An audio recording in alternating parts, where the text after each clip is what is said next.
द्वारकाधीश भगवान कहने लगे, द्वारकावासियों सत्राजित तुम यही रुको, मैं अंदर जा रहा हूं। अब शंका द्वारकाधीश के ऊपर ही हो रही है। ये जो हत्या की है, ये योजनाबद्ध की गई है भाई। जैसे जैसे जा रहे हैं वैसे वैसे ही और सबूत मिलते जा रहे हैं। अब गुफा में जा रहे हैं तो प्रचुर की सेटिंग करके आवेंगे। द्वारकावासियों को तो बाहर ही खड़ा कर दिया, अंदर जाकर के देखा तो मणि एक पाले में लटकी हुई है। भगवान द्वारकाधीश ने जो मणि अपने हाथ में ली, उस पाले में एक बच्चा सो रहा था। बड़ी जोर जोर से रोने लगा। अंदर से आवाज आई, किसकी मृत्यु आ गई है, जिसने मेरे बच्चे को रुलाया है। द्वारकाधीश कहने लगे, अंदर से क्या भौंक रहे हो, बाहर आओ। जो ही महाराज आवाज सुनाई दी, सोई जामवंत जी महाराज आए। ये जामवंत जी महाराज की कथा है। जामवंत जी महाराज में और द्वारकाधीश भगवान में यहाँ मल्ल युद्ध होने लगे। द्वन्द्वयुद्धम सुतमुला मोहयोर विजगी सतो आयुधास्मद्रुमैः दोर्भिः कृप्यार्थे सेनयोरिव। आज द्वारकाधीश भगवान में और जामवंत जी महाराज में द्वंद्व युद्ध होने लगा। और महाराज ये द्वंद्व युद्ध 28 दिन पर्यंत चला है। आसी दष्टाविंसा मितरेतर मुष्टिभिः वज्र निष्ठै सपरुषैर विभ्रममहर्निशम्।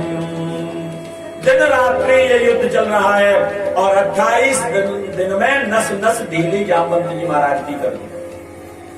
वज्र के समान मुष्टिक पड़ता है, एकदम बैठे रह जाते हैं जामवंत जी महाराज। जब 28 दिन पर्यंत युद्ध चला तो जामवंत जी महाराज की नस नस ढीली हो गई। हाथ जोड़ करके और प्रार्थना करने लगे, प्रभु आप कौन हो जो जामवंत को परेशान, जामवंत को परास्त कर दिया है। जो हाथ जोड़ करके महाराज प्रार्थना की, सोई द्वारकाधीश भगवान राम रूप धारण कर लेते हैं। बोलिए राघवेंद्र सरकार की जय हो। जय राम जी महाराज के रूप में देखा, साष्टांग दंडवत, प्रभु आप, मैंने बहुत बड़ी गलती कर दी, मैंने अपने स्वामी से ही युद्ध कर दिया, मैंने स्वामी को ही नहीं पहचान पाए, अपराध मेरे से हो गया, मुझे क्षमा कर दो, क्षमा कर दो। द्वारकाधीश भगवान श्री कृष्ण कहते हैं, जामवंत ये मेरी ही इच्छा थी। ये वही जामवंत जी महाराज हैं जो राम जी महाराज की सेना में और प्रमुख सेनापति के रूप में थे। जामवंत मंत्री अति बूढ़ा, बताइए कितनी आयु होगी इनकी। त्रेता में राम जी महाराज की सेना में भी रहे हैं। सबसे वृद्ध आयुवान जो है वो जामवंत जी महाराज है और द्वापर में भी है। जब राम और रावण का युद्ध समाप्त हो गया था, राम जी महाराज वापस अयोध्या में जाकर के राज्य करने लगे तो जामवंत जी महाराज ने कहा, प्रभु युद्ध बंद हो गया, राक्षस सब मर गए, लेकिन हमारे शरीर में जो लड़ने की खुजली थी वो नहीं मिटी, हमें लड़ने की इच्छा हो रही है थोड़ी।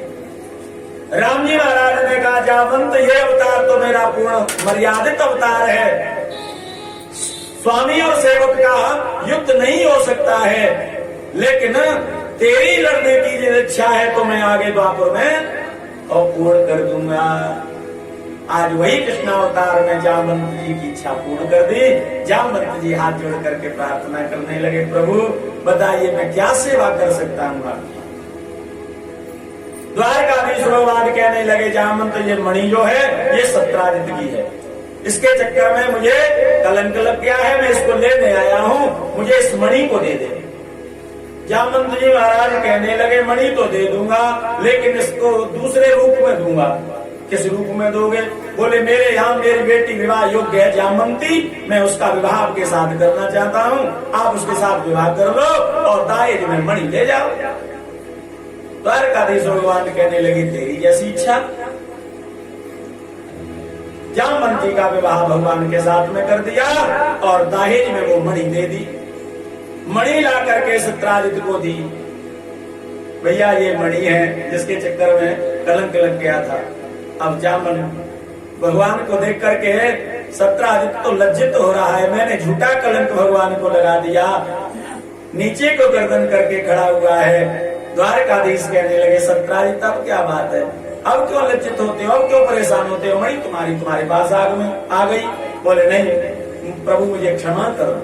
बोले ठीक है क्षमा कर दिया। बोले ऐसे नहीं, अब मैं समझूंगा कि मुझे क्षमा कर दिया तब जब मेरी बेटी से आप विवाह कर लोगे। मेरी बेटी विवाह योग्य है सत्यभामा, उसके साथ आप विवाह कर लो। द्वारकाधीश कहने लगे भैया तेरी जैसी इच्छा। अब नंबर चल रहे। तीसरा विवाह सत्यभामा के साथ में किया और दहेज में मणि सत्राजित दे रहा है, महाराज ये मणि ले लो।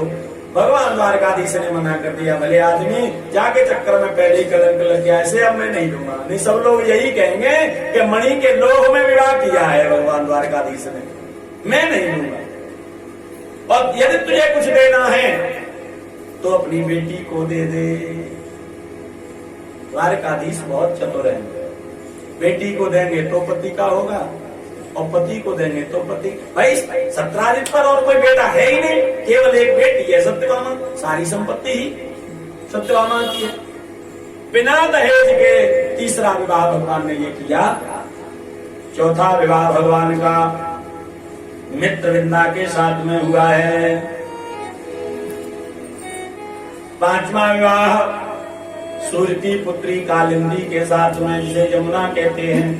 छठा विवाह भगवान का नागनजटी के साथ में और सातवां विवाह चंद्रा के साथ और आठवां विवाह लक्ष्मणा के साथ में हुआ है। ये भगवान की अष्टपट रानी है। एक भौमासुर नाम का राजा था, पृथ्वी का पुत्र, पृथ्वी का पुत्र भौमासुर।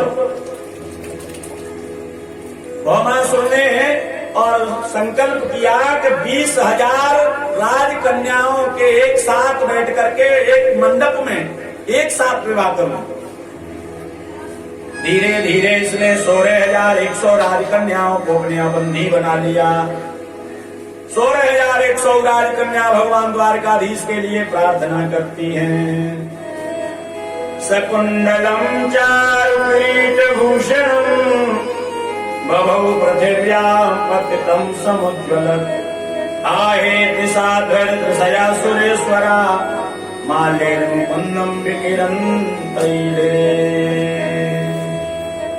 द्वारकाधीश भगवान के लिए प्रार्थना करती हैं, हे कृष्ण हे वासुदेव हे नंदनंदन आप आओ और आप आकर के हमको इस दुष्ट से मुक्त करो। 16,100 राजकन्या ने जब भगवान के लिए गुहार लगाई तो भगवान द्वारकाधीश सत्यभामा को अपने साथ में लेकर के आते हैं और सत्यभामा के साथ में आकर के और प्रमुख दरवाजे पर जो मुर नाम का राक्षस खड़ा हुआ था रक्षा के लिए, उस मुर नाम के राक्षस की गोविंदाय नमो नमः कर दी, जिसके 5 फन थे महाराज। मुर नाम का राक्षस 5 फन, मुर नाम के राक्षस को मार करके भगवान का नाम ही मुरारी पड़ गया। बोल मुरारी भगवान की जय हो। जाकर के भौमासुर से युद्ध करने लगे। अब युद्ध कर रहे हैं तो ढीले पोले हाथ चला रहे हैं भगवान, ढीले पोले। भौमासुर अपनी शक्ति लगा रहा है, भगवान को उठाता है और फिर पटक देता है, फिर उठाता है, फिर पटकता है। सत्यभामा देख रही थी, क्रोध आ गया, प्रभु आप इसके साथ में खेल क्यों कर रहे हो, तत्काल इसे मार दो, जल्दी से जल्दी इसको मार दो। भगवान द्वारकाधीश तो कहने लग गए, हम तो प्रतीक्षा कर रहे थे कब तुम कहो और कब मारे। जो ही सत्यभामा ने संकेत किया, सोई द्वारकाधीश भगवान ने सुदर्शन चक्र छोड़ दिया, खरखर करता हुआ गया। भौमासुर की गोविंदाय नमो नमः। बोलिए द्वारकाधीश भगवान की जय हो। भौमासुर की गोविंदाय नमः। भौमासुर जब हुआ था ना तो इसके 3 नेत्र थे। किसी ने कहा जिसके देखने से ये तीसरा नेत्र गायब हो जाए समझ लो उसी से मृत्यु होगी। तो पृथ्वी अपने पुत्र को सभी की गोदी में देती है। एक बार भगवान गए, भगवान की गोदी में जो ये पुत्र दिया सो नेत्र गायब हो गया। पृथ्वी समझ गई कि भौमासुर की मृत्यु उन्हीं के हाथ से होगी, तो भगवान से प्रार्थना करने लगी, प्रभु आप अपने हाथ से मेरे बेटे को मत मारना। भगवान ने कहा तुम जब तक नहीं कहोगी तब तक नहीं मारूंगा। और मां महाराज बेटे को मारने के लिए क्यों कहेंगे? सत्यभामा जो है वो पृथ्वी की अवतार है। जो ही सत्यभामा ने आज्ञा दी सोई द्वारकाधीश भगवान ने गोविंदाय नमो नमः कर दी। 16,100 राजकन्याओं को बंधन से मुक्त कर दिया और कहा तुम जाओ, मुक्त हो गई। अपने इच्छा अनुसार वर खोजो, ब्याह कर लो। 16,100 राजकन्या कहने लगी अहम ऋणोगी, मैं बनूंगी, मैं तो द्वारकाधीश भगवान से ही विवाह करूंगी। 16,100 बोले हाँ। 16,100 राजकन्याओं के साथ में एक ही मंडप में, एक ही मुहूर्त में और एक साथ विवाह कर लिया। बोलिए द्वारकाधीश भगवान की 16,000